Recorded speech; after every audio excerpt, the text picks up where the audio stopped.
Welcome to Stuck in My Mind podcast, the show where we dive into the mind of a regular guy on his road to self-discovery. You'll hear everyday people just like you share the latest topics, personal stories, and things they've learned along the way. And now, please welcome your host, Wise.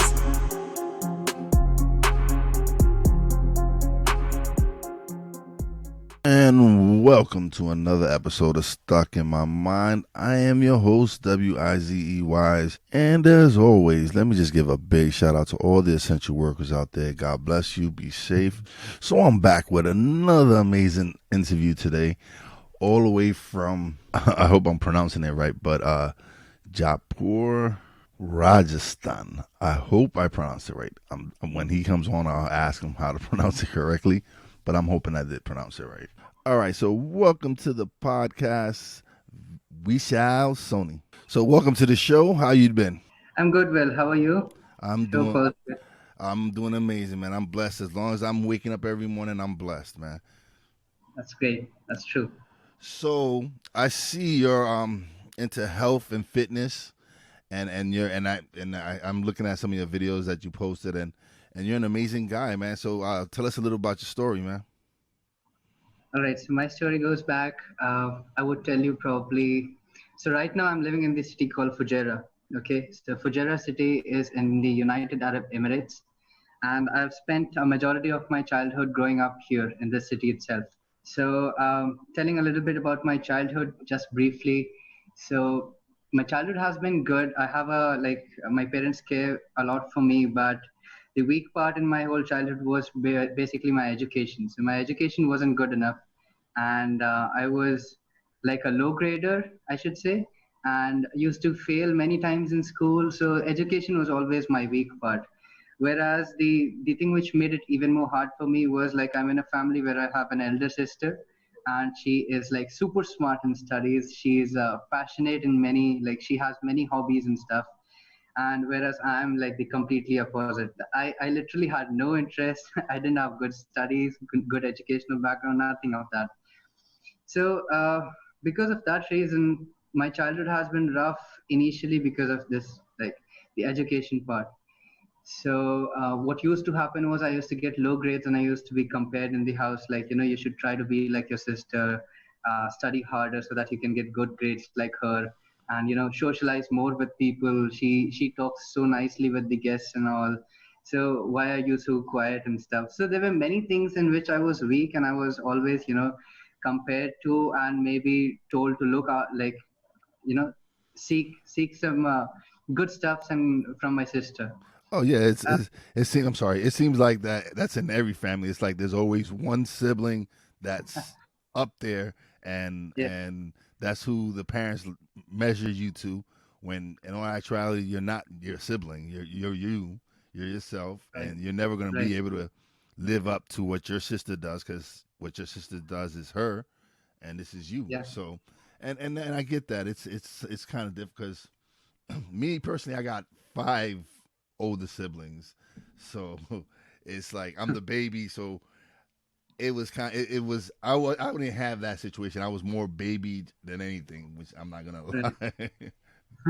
Yeah. So basically, that was the part where I was basically suffering during the childhood because my grades were not good and I was not good at anything special. Didn't have any interest or something. So what happened was I used to try good enough to try to get good marks, but that basically I was just letting my parents down because they had expectations that I would improve someday. So what happened by the time I reached ninth standard? Firstly, what happened was that because of this repeated behavior within the house, like high expectations from me and me not able to fulfill that, and then complaints and stuff. What that made out of me was I eventually just became very silent, and I never felt like sharing my stuffs ever to the family because I started to feel that even if I'm getting low marks and I'm saying that I'm not able to, I'm trying hard, but still if I get that you should try harder, then that makes me feel like maybe I should just stop telling what I feel. So I had basically become just too silent of a person by the time I reached my ninth grade. And when I was in ninth grade, I gave my exams and stuff. What was happening at the background was that my parents, my father had basically decided to send me to a boarding school in India. Now he made this decision not just to make it hard on me, but of course because everybody's parents care for their child. So my parents took that decision because they wanted to send me to boarding school in order to uh, get better grades, get better at education. And because my father always used to say that 10th grade is one of the most important classes, so you go on with your life, like you have to hold on to that results all your life, like you'll have to show it to many places and stuff. So it's better to have your 10th grade done rightfully. And also he wanted me to go to India and live in a boarding school specifically because by doing so he believed that I would develop a character, because I would be living individually, not with the parents. So everything is independent and I have to be responsible for everything. So with those expectations, my parents decided that. Now when my parents asked me that we're going to send you to a boarding school, at that time, as I told you, I was silent.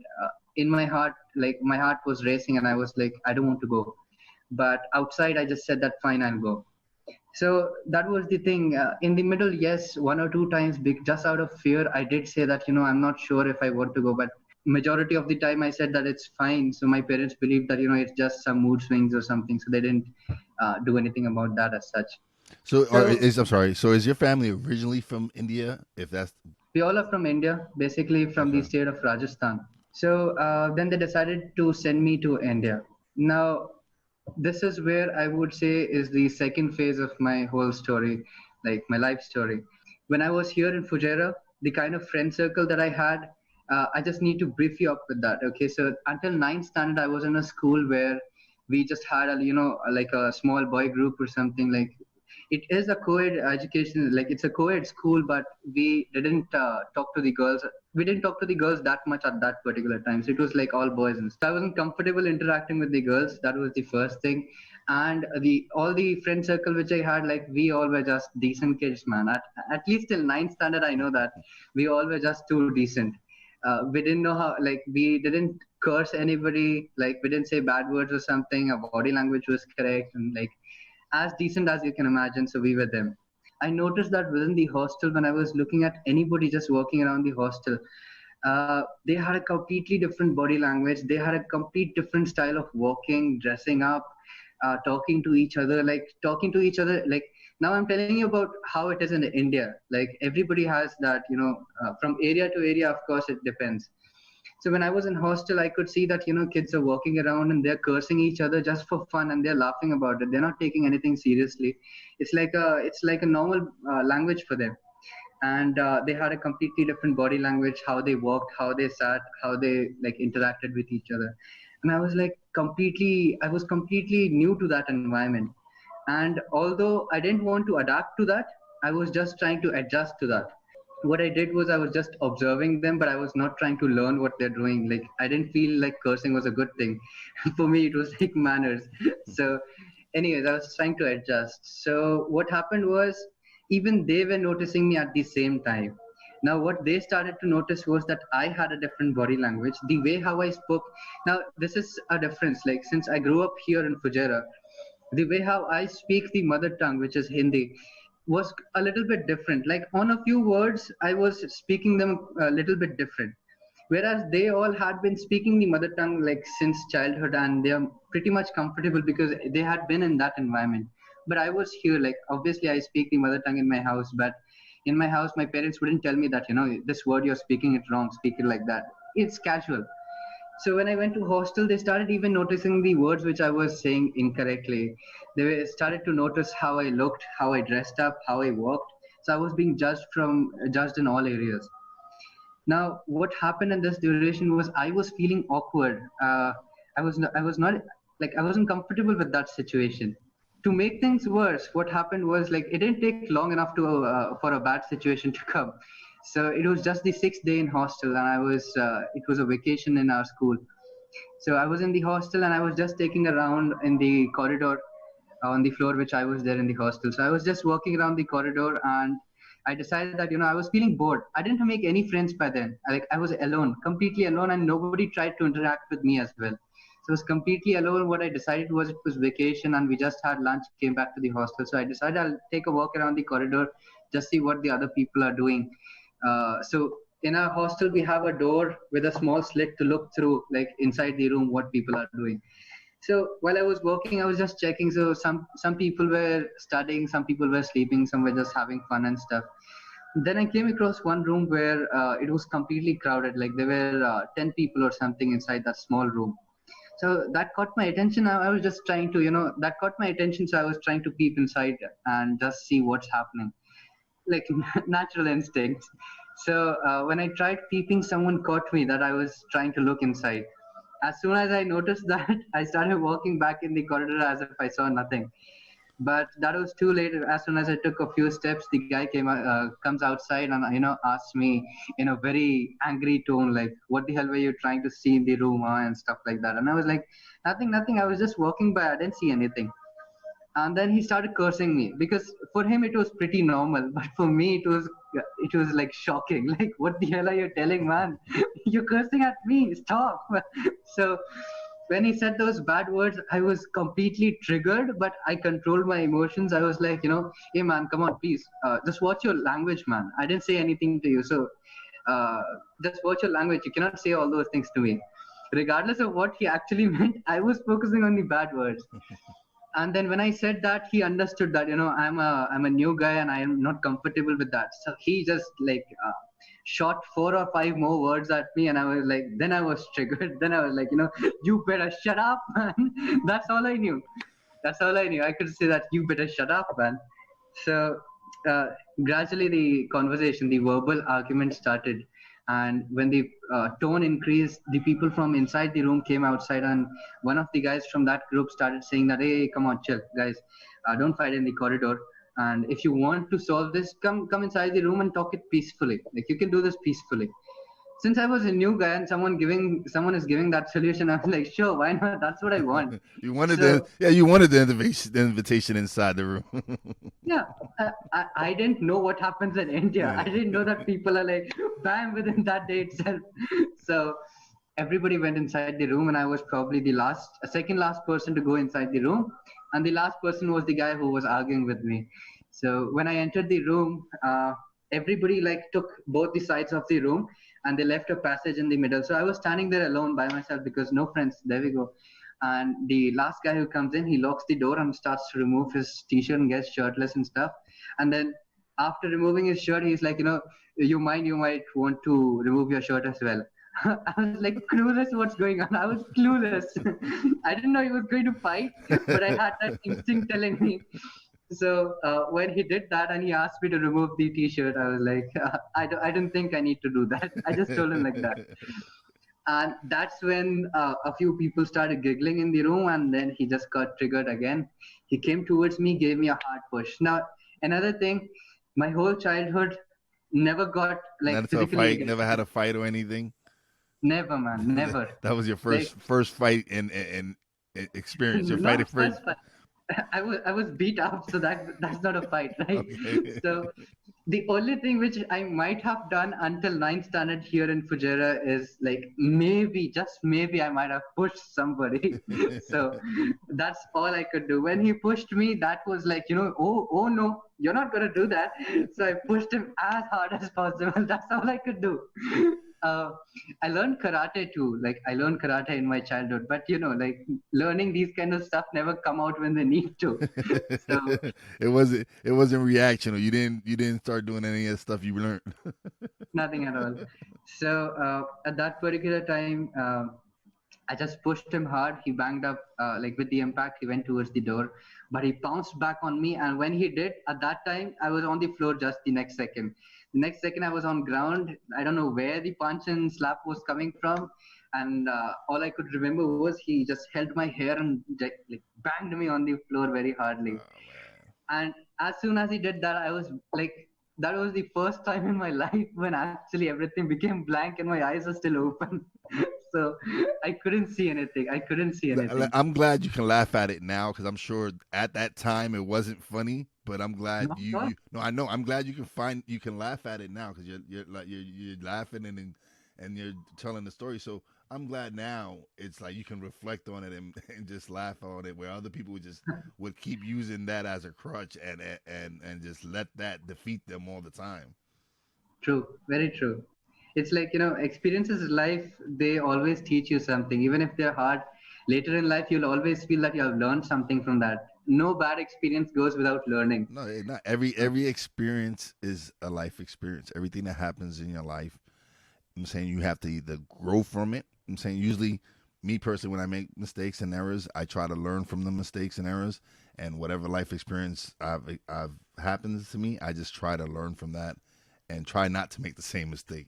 So what happened was I became completely blank. Like I couldn't see anything, and as soon as it became blank, obviously my facial expressions might have changed too. So the other guys who were watching me were like, "Hey, calm down, man, calm down. He might die or something," because I was new. And all right, just to tell you, at that particular time, since my childhood, I never gained weight. So my whole childhood has gone like, I used to eat like incredibly. I used to just eat so many things, even if it's unhealthy, but my body never showed any results. Like it never got fat. So in my house, my family used to like, just joke about it. Like, you have a straight food pipe, like you eat, you remove. But anyways, so I was skinny at that time. I was extremely skinny. And when they saw that I was blank, they decided to, just get the guy off me. And as soon as I got back my consciousness, that's when I did one of the most stupidest thing I could ever do. So there I am being beat up in that fight. I got up and went towards the door because nobody was doing anything. They were just looking and staring at me and laughing. So all I did was I went towards the door, stepped out, closed the door, and I almost took 2 steps towards, like, I just started walking. But then I decided, like, inside, come on. I don't know if it's only for a man, but I speak for a man in this case. When you're a man and you get beat up, even if you're skinny, you have that aggressive nature in you. Like, You have what that the heck? you have that anger, like, damn, I just Yeah, got my ass whooped, and yeah, yeah, I'm not happy about this. So I think I'm gonna go exactly. back around and turn inside the room. That's me Yeah. personally. That's how I would have. I was like, you know what? I think I want another second hand of this. Exactly. So what happened was I took a few steps and then I was like, I'm feeling that anger in myself that I got beat up in front of all these guys, man. That's not done. So I came back, just opened the door enough so that I could poke my head inside. And I just poked my head inside and I was like, now hear me out. So I pointed right towards that guy who hit me and I was like, boy, I'm leaving you this time, but next time I'm not going to. For no reason. For no reason. I didn't even slap him, but I felt like saying that, I'm giving you a warning this time. Next time I'll not leave you. They all started laughing. That's the time when I felt very embarrassed. I was like, I know I said something very stupid. So I just spoke my way back as quickly as possible, went back into my room, just covered inside the blanket, and that's the moment where I started to feel alone. That's the moment where embarrassment slowly started to, make me go into that dark place, because I started to realize that I was in a hostel just the 6th day and I'm beat up to this extent, feeling alone, not even a friend to talk to. And I knew that if I complained to the warden, the person who looks after us in the hostel, I know that it might cause more issues, because as soon as they get to know that I've complained, that's going to be like, Oh yeah, they're gonna come after the snitch. That's how they're gonna look at it. yeah. So I started to feel alone, and the day when I got beat up, that's where all the bullying in life started. So that's the time when I started to experience what bullying actually was. Because every day, as soon as I woke up, whether be it me going into the shower or just dressing up or just trying to have some food, it was always that anybody saw me, they would make fun of me because they knew that I was weak. Probably that's what I thought at that time. So I was alone and I was bullied, not just like not just verbally, but physically as well. So I told you that that was just one incident. Like if I did have any small argument with anybody, by chance, if I tried to show a little bit of aggression as well, that's that very soon converted into a fight, and like they threatened me like they'll hit me or something. So I started to feel alone, and this went on for about a month or two. But since the suffering continued, the bullying continued, I knew that like I wasn't in a happy place. I didn't have friends. So all I could do was think about a solution. So what I did was that, these guys are probably trying to make use of me because I'm weak and I'm extremely skinny. So maybe I need to self-defend myself, so build a better body. Now, at that particular time, I wasn't that mad psycho type of guy. I didn't have that kind of a hype in me that, I'll build a better body and like beat the shit out of them or something. Not like that, but I just wanted to defend myself, like keep myself safe. And at that particular time, in the hostel, we never had a mobile phone, no electronic devices, no internet or anything. When I decided that I'll start to build a better body, I knew that it was going to be through exercise. So all I could remember was the types of exercise I've seen in movies, like just two or three. And I was like, okay, I'll start doing them. Now, also, since I was embarrassed, I was alone. So the only way I could do those exercise was by hiding and doing it. We always used to have an evening sports time in hostel. So what I used to do was when everybody used to go to the fields to play football or whatsoever, behind the football field, we had the school bus stand where the buses used to be parked. So I used to go between the buses and try to do push-ups and squats and stuff, just in a hope that, it will build a better body and stuff like that. I started doing that for probably 2 weeks. For 2 weeks, I did it successfully. Why do I say 2 weeks? Because one day after that, like somebody just the ball by chance came at the backside, the football. So somebody came to collect that, and they saw like that person saw me exercising between the buses. That created an interesting topic for everybody to tease me again. When they started teasing me this time, I gave up because I was already not a good student in education or anything. I had been through a family situation where I was like feeling that I'm not good at anything.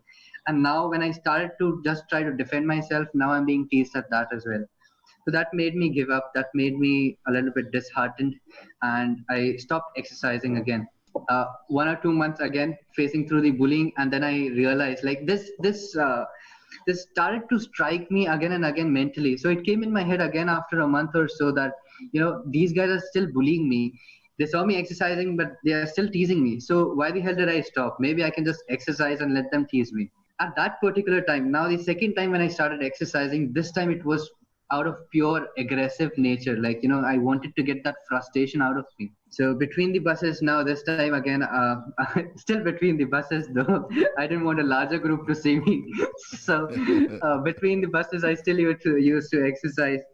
And this time it was all out of pure frustration. Like when I used to do even the push-ups, barely I could do anything because I was skinny. I was very weak at that time.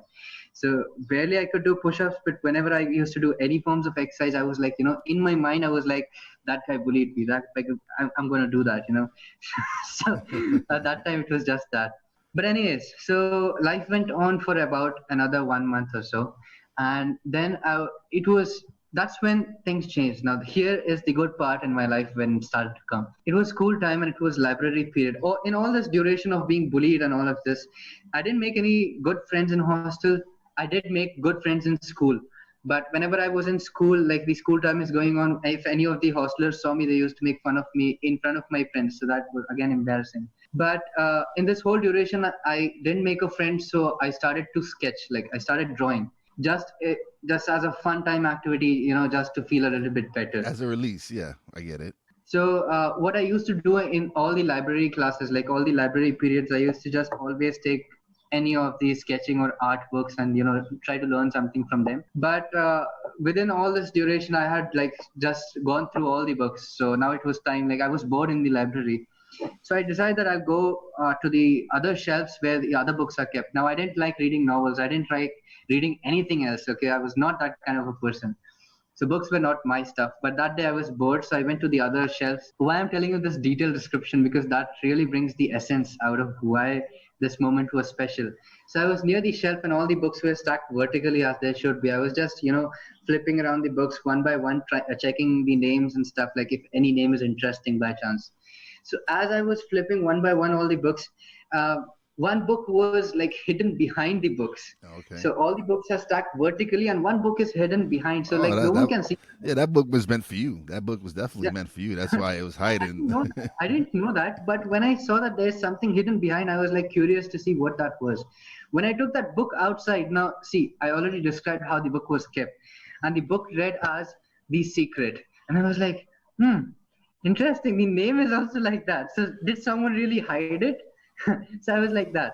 So the moment really, like right now it sounds kiddish, but at that time I was just barely in 10th standard. So that moment is like something magical. Oh no, that book has touched a lot of people. That book has touched crazy amount of people have have used that book to improve their lives, because it's a game changer. It's Very true. people don't realize that if you really sit down and read that book and focus on what that book tells you, you really do make a change in your life.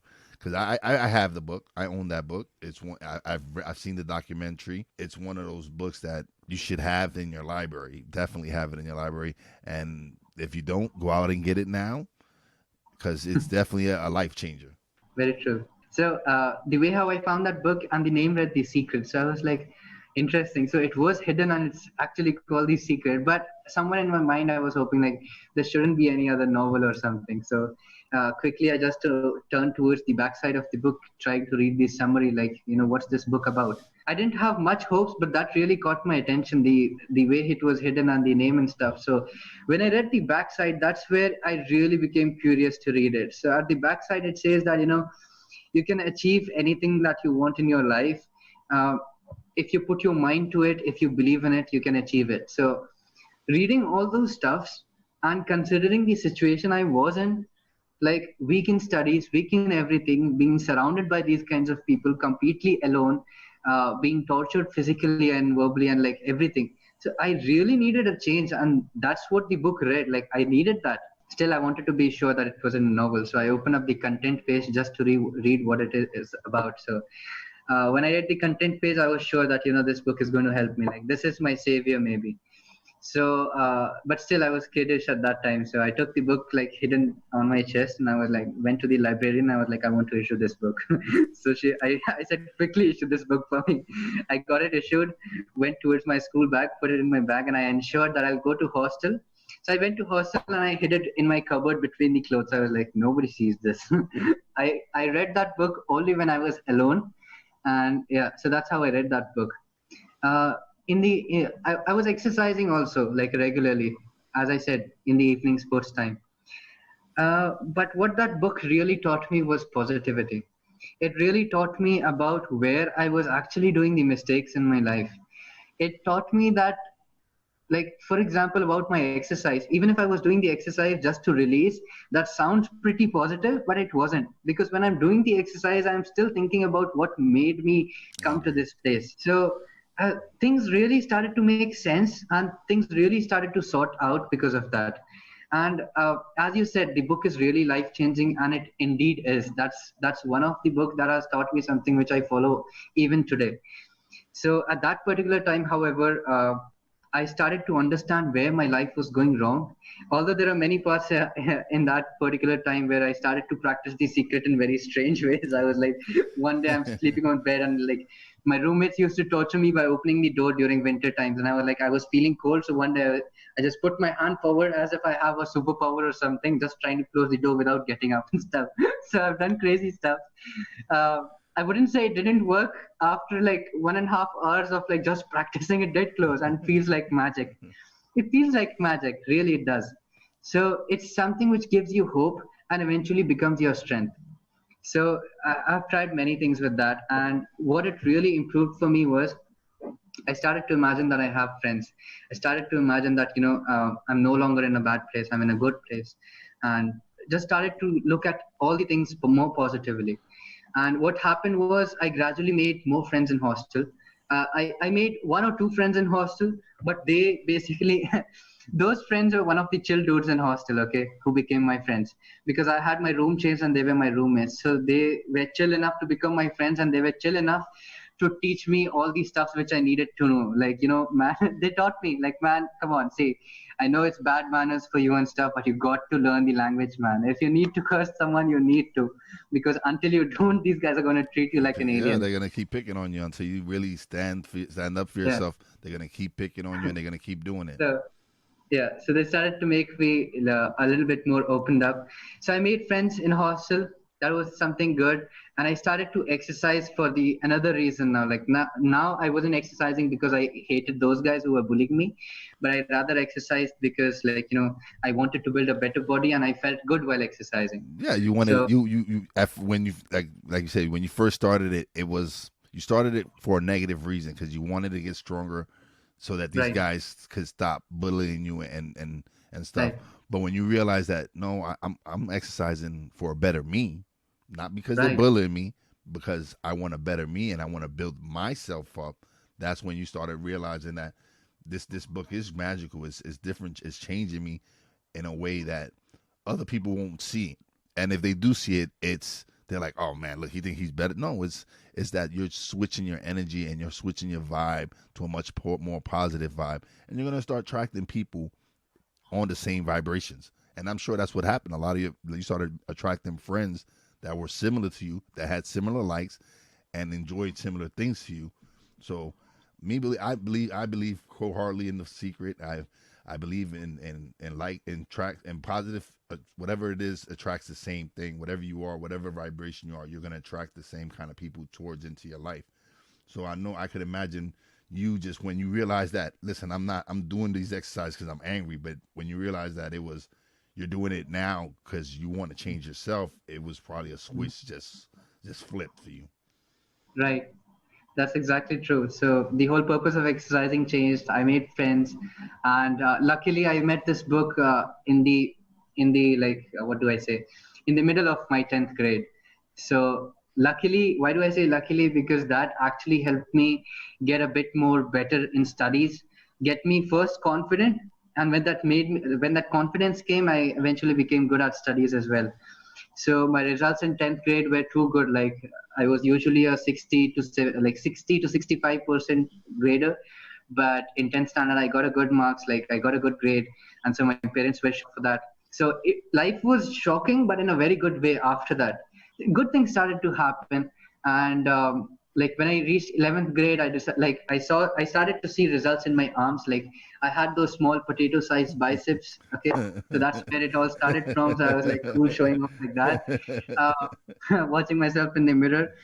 But also by the time I reached 11th grade, I was like, okay, I shouldn't stop here. Maybe I should go ahead and try to do something more, like challenge myself to improve my body, because this is not just the last goal.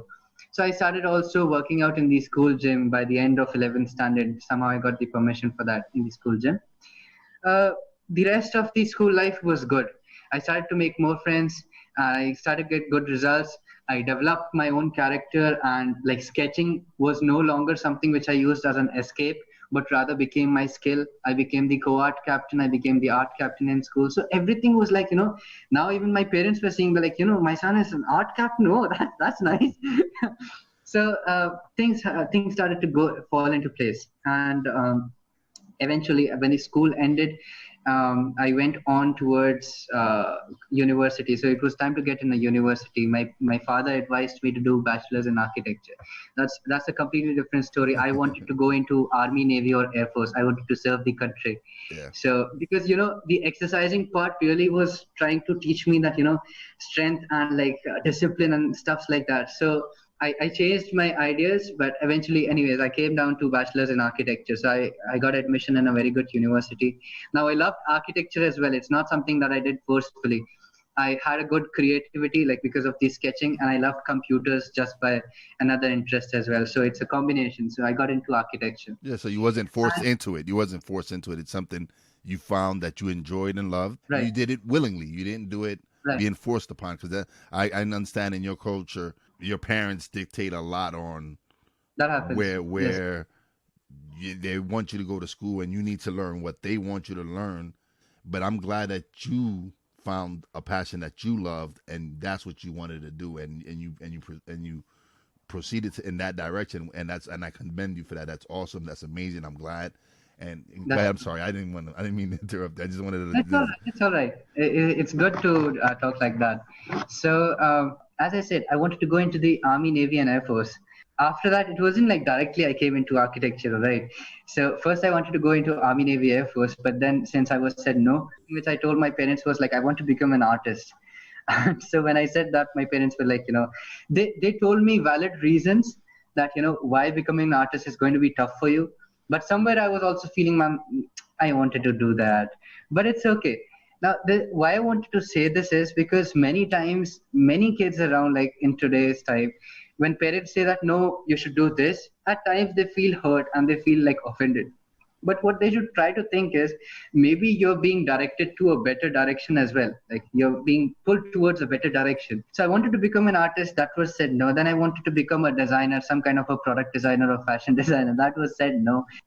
After that, I also wanted to become a like software engineer because I love computers.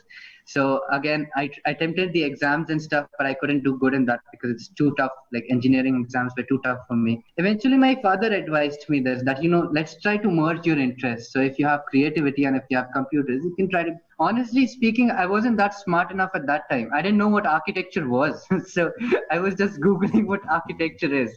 When I found out what architecture is, because until that time, I thought that, buildings are just made. Like, who makes buildings? So You didn't know that he drew plans and drew the designs and all this other stuff. Not at all.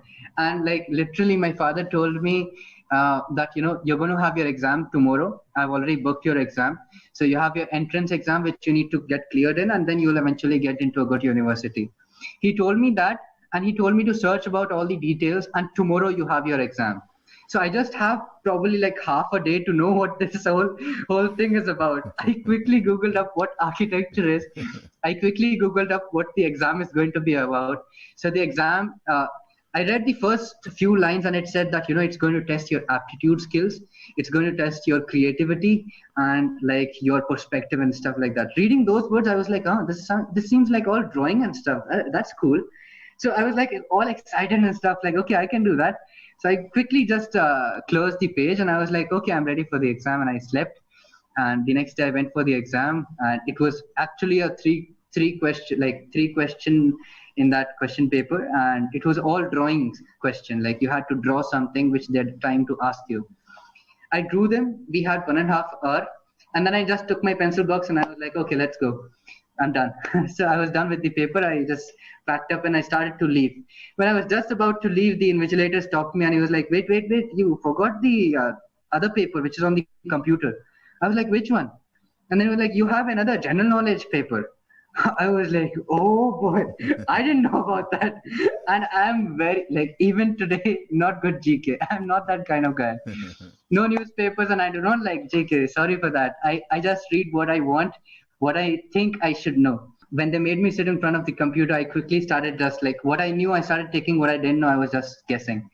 And since the invigilator saw me that I was just taking the questions quickly, he came up to me and whispered that, you might want to correct the answers, like take only the correct answers because there's negative marking as well. I was like, okay, go all the way back, restart for me. And then I started taking the correct answers, the wrong ones I left. Anyways, I got a very good results, like higher than average. I got into a good university. And now when I was in a university, it wasn't the same experience as the hostel which was in school. I was in university hostel as well, but now the experience was good. I made friends. People admired that I used to exercise daily in the morning while everybody's getting ready. So everything started to like feel more happy, and I was enjoying my life, enjoying everything.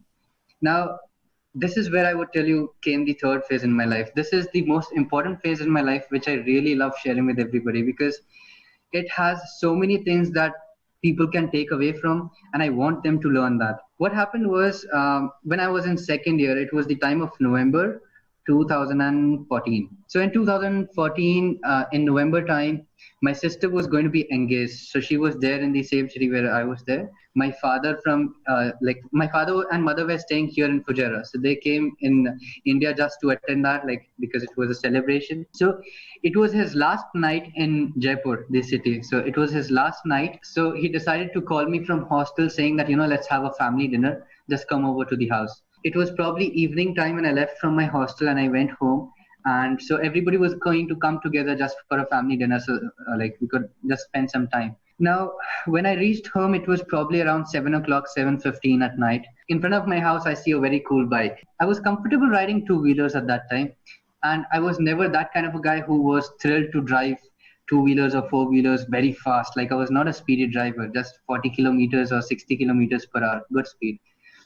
So when I saw that bike, I was really keen to trying that because it was a nice sporty bike standing in front of the house. I was like, who brought this, man? So I went inside. So it was my sister's fiance's bike. So he had come on that. So I started requesting that, let me try that bike. Let me try that bike. My parents and mother, like my mother and my father, kept saying no and stuff. Nobody was agreeing for that. Somehow, after repeatedly asking, they said that, okay, fine, just don't go too far. Another thing before I proceed, our house at that time was in a very deserted place, like not many people around.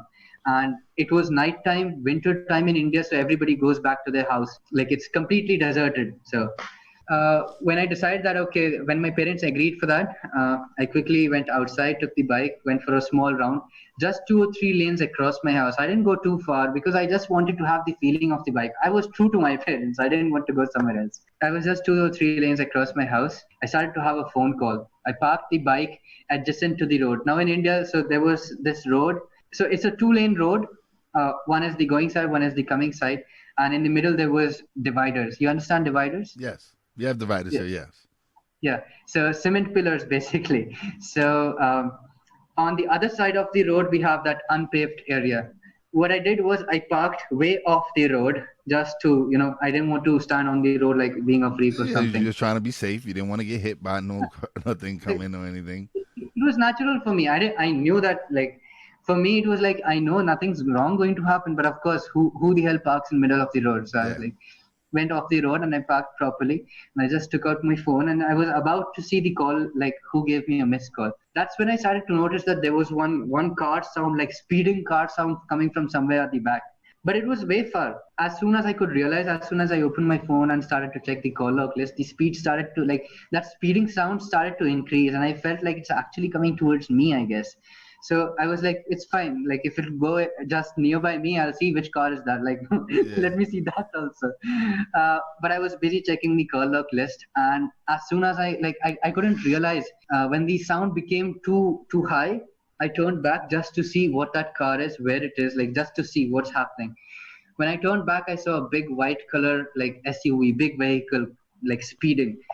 I didn't feel concerned because it was on road and I was not on road. Yes. So what I did was I still tried to check my call log list before it just passes by. And when I did that, that's where it just bang. That's it. What happened was, and now whatever I'll tell you, the parts of my story which people who have seen it, who have been there in that situation, have told me about it. So what actually happened was the car had hit me when I was sitting on the bikes, on the stationary bike. The car had hit me. The bike had gone skating in front of the road, like it just went skating. And me, I went like this, just airborne. After I had the accident, after the impact, there were no scratches on my body, like zero scratches on my body, but my face was completely covered in blood. What had actually happened was the car hit me and the car went. It didn't stop. That's India. Okay. Wow. Some people do stop, some people do not stop. Wow. That's India. Airborne, flying towards the cement pillar, and only my face had directly hit the pillar. So that was the impact. All this, which I've told you, I do not know anything about it. Where the accident happened. So in that colony, in that area, we have a security guard, like one security guard who is on a bicycle taking night rounds just to ensure safety of all the houses. Now that incident happened right in front of him. He was on the other side, on the perpendicular road. So he saw that incident. So he happening saw the whole right. thing. So he saw the whole thing happen. Wow. So he immediately came towards the incidents, just trying to, because he saw the car had gone. So he came to the incidents, saw who the person is, where he was, and he found me. As soon as he found me, saw the face, he quickly screamed for help because he couldn't do anything. So when he screamed for help, there were two vegetable carts, like vegetable sellers who were taking their cart back home. So they were way far ahead, but they had also heard the bang sound and the bike skating sound. So they were concerned. So they came back where the person was screaming for help. Now, from this moment onwards, my life story teaches 6 good lessons, like 6 lessons which everybody should take. So what happened was, they came back, they picked me up from the area where I was laying, and they put me in the middle of the road so that I can be flat. And because in the middle there were dividers and rough bushes and stuff, so they kept me on the road. Now, the first lesson which I learned from this incident is that never judge anyone. Like, do not judge any person by appearance, by their nature, by their education, by their looks, by their behavior, whatever it may be, you should just never judge a person, because you never know what he really is. Why do I say that? Because that incident taught me. Why? Because if I was there in that incident and somebody else might had that accident, I would not know what to do out of fear. I might have taken out the cell phone, but if it was locked, I would be clueless. Now that security guard who had found me, he's uneducated. He hasn't done anything. Like he's not that kind of a guy. Like he's just an ordinary kind of a person. Yeah. So why do I say do not judge this lesson? Because he took out my cell phone, and as soon as he saw that it was locked, it didn't take a while for him to think about what to do. He just quickly broke my phone and took out the SIM card, and he took the SIM and he put it into his own mobile so that he can get the contacts. Wow. And he just went through the contacts and dialed the first contact. All right. Now, so that's why I say the first lesson in my life, or the first mantra, I should say, is do not judge anyone. The second lesson in my life would come many times ahead also in this. I would say the second lesson now itself, which is that when you desperately need something, yourself or a group of people are desperately needing something for a good cause, and you really want it, God will hear your prayers. If you consider God, or if you consider that God is not there, you consider some superpower, whatever it may be, like even if you agree or not agree, there is a superpower. You may call it God, you may call it just a superpower. Whatever you want to call it. Yeah, whatever you believe in, that's, yeah, if whatever higher power you believe in, that's on you. Yes, absolutely. Yeah. So the second lesson is that when you desperately really need something, and God or that superpower actually hears you and it sends help. So what happened was, as soon as he dialed that contact, that first contact, some people call it a coincidence, but I call it, and like it's something really planned, like it's that superpower coming into play. So the first contact was my senior from college. He actually stayed way far from my house. But when that call had happened, that call took place, he was very near to my place, but not so near. Like he would take probably 5 or 10 minutes to come. He was closer than he would usually be, basically, though. Yeah. So what happened was, since he was also shocked when the guard said that, whoever this is, and he is in a very bad condition, my senior, just out of reflex action, just trying to help, what he said was, I'll quickly go to this hospital. This hospital is nearest to this place, so bring him to that place. I'll keep everything arranged in the hospital. Just bring him as soon as possible to that place. And he cut the call by mistake. So not by mistake, but just because of the reflex. It was meant for him to be there for you, and definitely be there to help you. Yeah. What he failed to understand was that, the guard was on a cycle and the other two guys were just on a cart, and that place was all deserted. Yeah. So there was like nobody to help me. Even the guard who was there, who saved me, he knew me well. He knew my face, okay, because he met me weekly once or twice. My face was completely shattered and covered in blood that no one could ever, he couldn't recognize me. But why do I say the second lesson came again? Because there were a few cars who were going by, but none of them stopped because of seeing the blood. So there was one car which actually stopped, and that car, there are two friends who were going. One of the person just boasted, he said that, I've seen this guy. I think I know him. Out of nowhere, I do not know how does he know me. That person, even after I had recovered, he said that he knew me. So basically, he was my mother's friend's son. Okay, but I never saw that guy. But he said that he knew me because maybe he might have seen my photos whenever he came to my house or something. In that situation where no one was able to recognize me, like the guard wasn't able to recognize me, he said that, I think I know him. So he started to request his friend that, put him into your car. We'll take him to the hospital. We need to be quick. After a few arguments, the friend was telling, no, he's bloody and stuff. I don't want to get dirty and stuff. I don't want to get in a police case. So he was giving excuses, but the guy convinced, I know him. We need to take him. Somehow he convinced that guy. They put me into the car. They rushed me to the hospital. And in the meanwhile, my senior had gone to that hospital, arranged everything in the emergency and stuff, made the doctors prepared for this. And my senior also called my parents. There are bad incidences in your life, but it's all about staying in it. So the moment is so strong because my senior sir calls my parents. And at that particular time, my father was praying and my mother was in the kitchen cooking dinner for everybody. So it's an emotional scene where they are doing something with all their hearts in it, and they get to know about this news. Like any person who's praying might question that, is this what I was praying for? My mother might think what wrong did she do and stuff.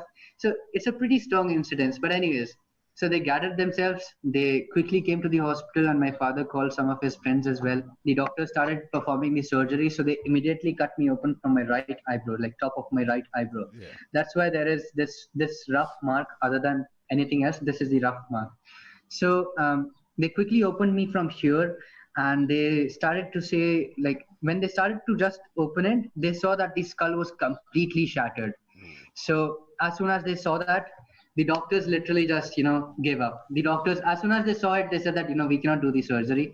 This case is too complex. So there I was, already lost that much of a blood, and I'm cut open, and the doctors are saying this, a very bad place right now. So what happened later was, when the doctor said, my father basically started to ask help from his other friends. One of his friends suggested that, there is a very good hospital, a neurocare hospital, like neurologist doctor is there, who is very famous, and he is experienced in performing these complex cases. So we can take him there just for hopes that, he might fix it. Now it was a challenge because that hospital was very far. So how do we take him? Because in the city, there was still crowd, not in our place, but in the city, it was crowded. So now the challenge was, how do we take him so quickly? So the hospital people were like humble enough, they were polite enough to say that, we'll give our ambulance and we'll take him to the other hospital. You don't have to do anything. They provided the ambulance and they took me to the other hospital. My parents followed in the other vehicles and stuff, and they started performing the surgery. My parents were in the hospital for probably a week. Okay, they just stayed in the hospital, like they slept in the waiting area on those steel chairs. They did nothing. If they only ate food from the pantry or something which was there in the hospital. I could imagine, man. It's terrible to see your son in a situation, especially being a parent. It's like to see your child in that situation. All you wish for is like, why couldn't it be me? Why not? Why am I not in that situation? Why is my child in that situation? So I could imagine how crazy your parents were and how everything was going through their minds and everything. Because me being a parent, I'd rather put myself in my kid's place than them be in that situation. Unfortunately, like what was happening at that time, why did they say stay for 7 days, was because whenever the doctors performed the surgery, and like my parents used to wait for the doctor to come out and say something good for a week. Whenever the doctor went inside and came back out, the case is very critical and we cannot save your child, but we are still trying. So hearing that, it's like every day you get to hear something which is like, you're still praying to God. You're just still praying that, something will improve, some miracle will happen. So for a week, this was going on. One of my friends from school, not even from university, but he got to know that, and his parents were so kind enough. They gave their own house keys to my parents and said that, throughout, like anytime you want to come to the house, just go to the house, have some rest on the bed, because this is not a proper place for you to have rest. So, have some proper rest. You can have food in the kitchen, and like everybody was together at that time, supporting each other and just praying for me. What happened after 7 weeks was the doctor finally came out of the surgery room and he said to my parents that, okay, he's finally in the safe zone now. So we have things under control. We do not know how much is the damage. We do not know if he would be in a coma. But we'll see that after he recovers and becomes conscious. But now he's in safe hands. Now it's on us, and we'll take care of him. In this whole duration, before, I have already told you that I was positive, right? Because this is going to come into play what I'm going to tell you right now. Yeah. So I was in the ICU, probably like when I did gain some consciousness, when I became conscious, I was in the ICU, and all I could see was, when I opened my eyes, I could see my parents in front of me. When I opened my eyes, okay, why did I say that I was positive? Because by that time, I was that kind of a person who never wanted to see anybody cry, who never wanted to see anybody emotional or upset or depressed in front of me. Even if it's a stranger, even if it's an enemy, even if it's like anybody, I just want everybody to smile around me. Like that felt like my purpose in life. That was my nature at that time. When I opened my eyes and I saw my parents, I remembered everything. So when I saw them crying, I was like, no, don't cry. I want to make you guys happy. So I was trying to do something, but my situation was that I had crepe banded all over my head, and one eye was covered as well. One of my hands was completely plastered from my shoulder till my fingertips, and the other was tied to the stretcher. Like I did tell you that nothing happened to my body. Yeah. Why did they plaster my hands? Because they were trying to put pipes in my chest to put some like necessary fluids and stuff. Unconsciously, when they used to go outside the room, I used to pull that Smack. out. Okay. So they felt that it was crazy. They thought that I was doing it consciously, but I never knew that I did that. Why would I do that? So what they did was initially they put another hole and they put the pipe again. When I did it second time, they decided that they'll just simply just plaster my hand. So I was in that condition. I knew that an accident happened to me. But regardless of how I wasn't thinking about that. I was thinking about why are my parents crying? Chill, I'm okay, I'm alive. I also wasn't able to speak because my jaw was locked at that time. Like it was braced with all those, I don't know. Wiring, yeah. They had to wire your jaw and shut and everything. I could imagine, man. You just Yeah. had surgery on your face and your head. I'm amazed by your story. I'm amazed you even sitting here talking to me right now. And it's just, I guess that's what God intended was for you to survive this and tell your story and put it out there, man. Because after this recovery and trying to recover from all this, I'm sure you had to learn how to chew and a whole bunch of other stuff. And Yeah.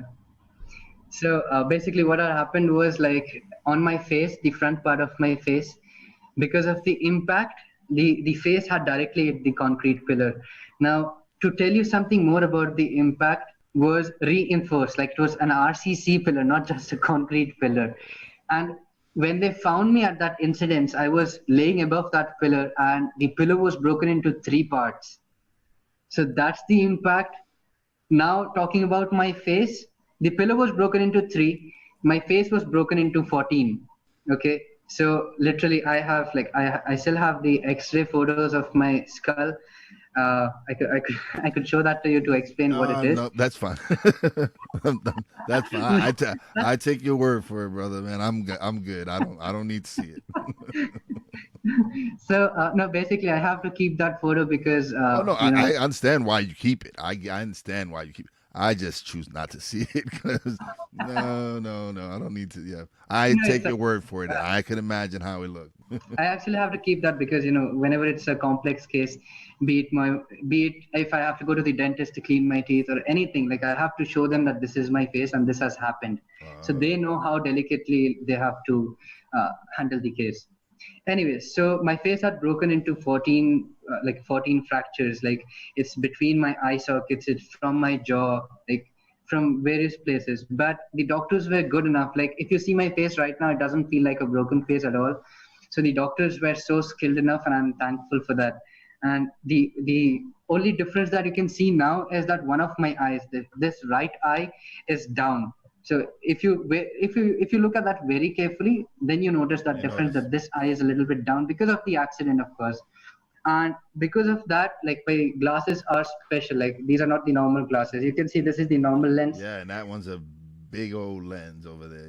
Yeah. It's, Yeah, for my because I'm a audio podcast. So yes, people, it's a thick ass lens on that glass. It's actually a prism lens. It's called a prism. Okay. Okay, I'll cover that part when I'll get to it. So basically what happened was I opened my eyes and I saw my parents crying in front of me. So at that moment, what I felt was like, the first instinct told me that, okay, I'll try to make them happy. My jaw was locked, but I still tried to do anything that I could. So with the hand that was just tied to the stretcher, not the plaster one, the one which was tied to the stretcher, I just tried to move it and try to wave at them. When I did that, they started crying even more. When I tried to smile just to make them happy, they cried even more. And I was like, nothing is working according to my plan. Like I knew that whatever I could try, it wasn't working. So eventually I was like, okay, let them gradually, get used to it. Let them calm down by themselves. When I'll recover, maybe I'll try to make them cheered up and stuff. So with a few more days passing by, like maybe just 2 or 3 days later, my mother was standing in front of me. I remember that I used to sleep a lot at that time.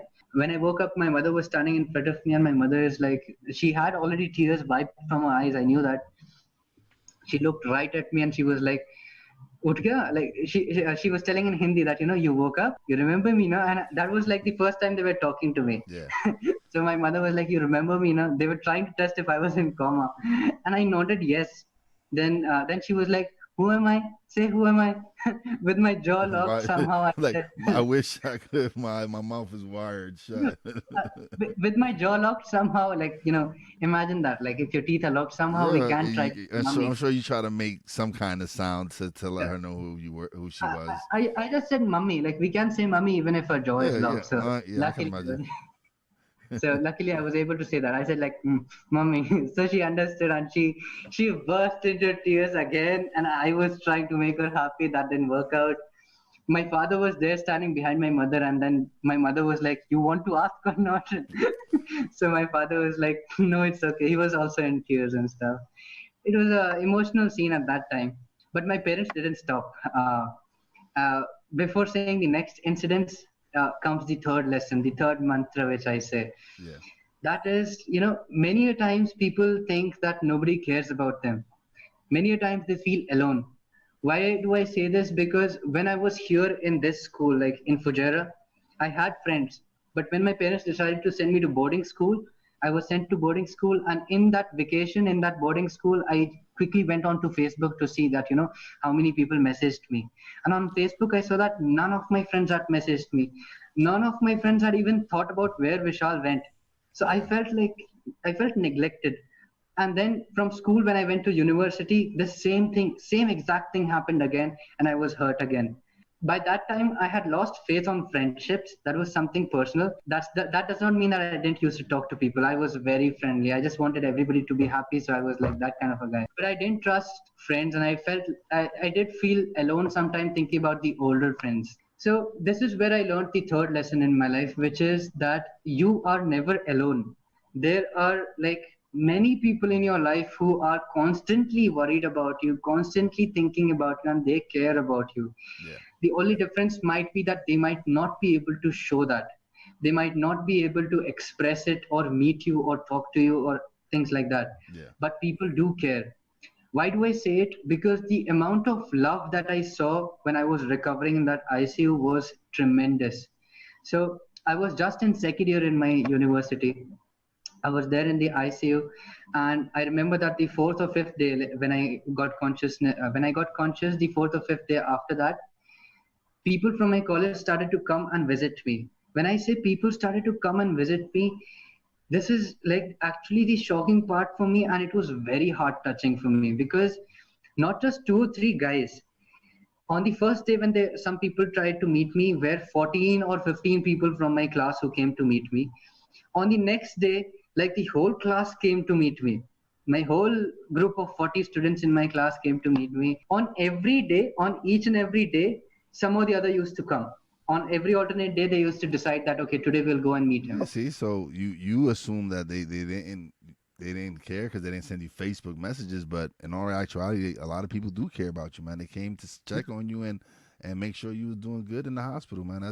That's touching. It's and look, and you thought they didn't care. Look, and it Right. turned out that they actually do. You do have a lot of people that care about you and support you and we're concerned for you. So that's amazing, man. That's good, man. I'm glad that it turned that way where it was you was thinking that no one wanted to see you and no one cared about you, for you to get that big surprise where you see that, wow, my classmates do care about me. It must have been a feeling like you were just, I'm sure you was overwhelmed with the support and the love. Why do I say this lesson, that this is the third lesson? Because this is something which I learned, and this is probably that many people around who might be listening to this have felt that or might be feeling it right now, feeling alone and isolated, like nobody cares about them. So this is something really which they need to understand, that there are many people. It might be your parents, it might be your friends, it might be anybody, but they do care about you. It was overwhelming.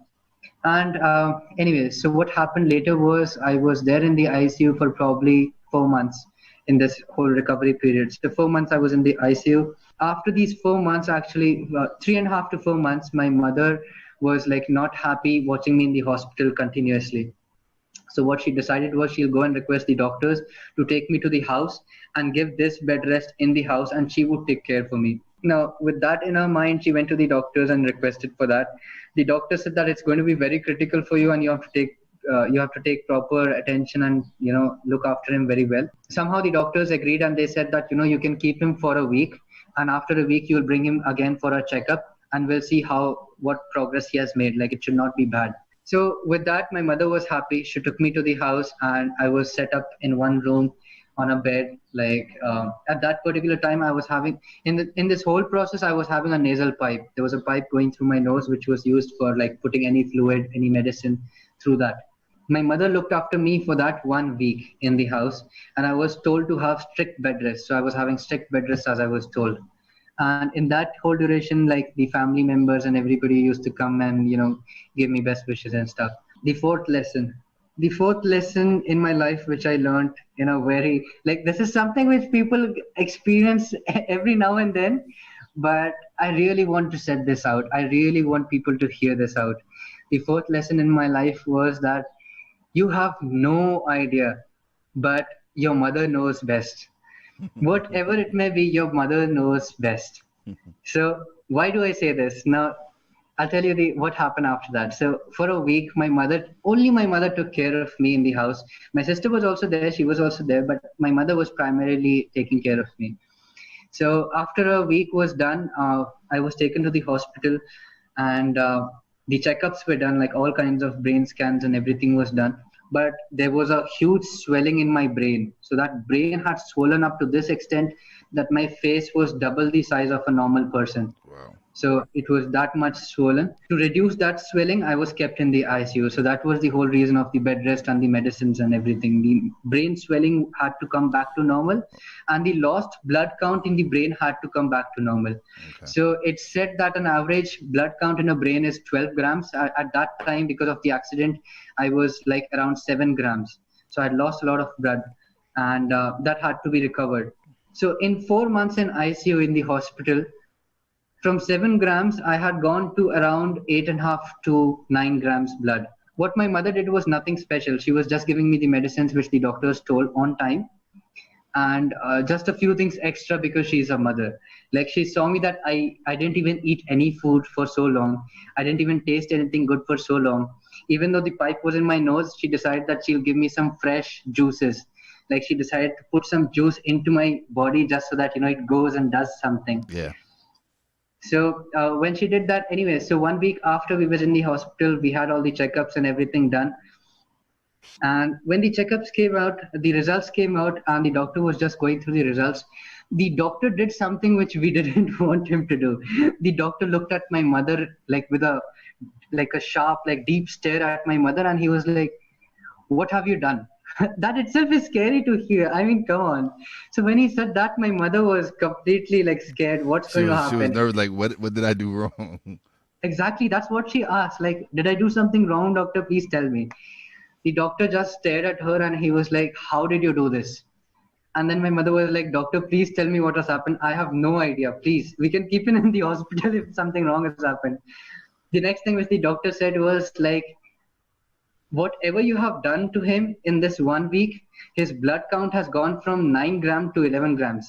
In the hospital, I was there for 4 months, and I was just 7 grams to 8.5. Yeah, you just you went up 2 grams. So you spent 1 week with your mom, and those 2 grams that you gained at the hospital, you gained it in 1 week with your mom. That's exactly awesome, and that's because that's the love and the energy she was probably putting into your care, man. That's what that was. It was the energy, and again, it's part of the secret again, and your energy and vibrations, and that's what she was putting. She was putting that loving and caring for you, and that helped heal you. Exactly, because she was able to do that with her own hands.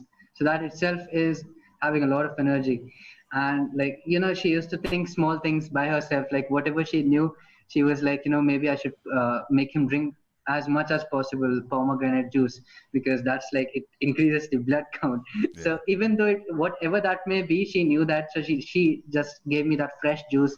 She used to extract it in the house, not packaged or anything, because in the hospital, they did used to put juice at times, but it was like artificial. So my mother didn't like that. She didn't favor that. She gave you the natural stuff, man. She definitely hooked you up with some, because natural healing is that's where it's at. And don't let these pharmaceutical companies fool you thinking that, they got the answer to heal you, when there are really natural remedies out there to heal your body. All right, so that's part 1 of a 2-part series that I have with Vishal Soni, and we definitely will have the second part later on in the week.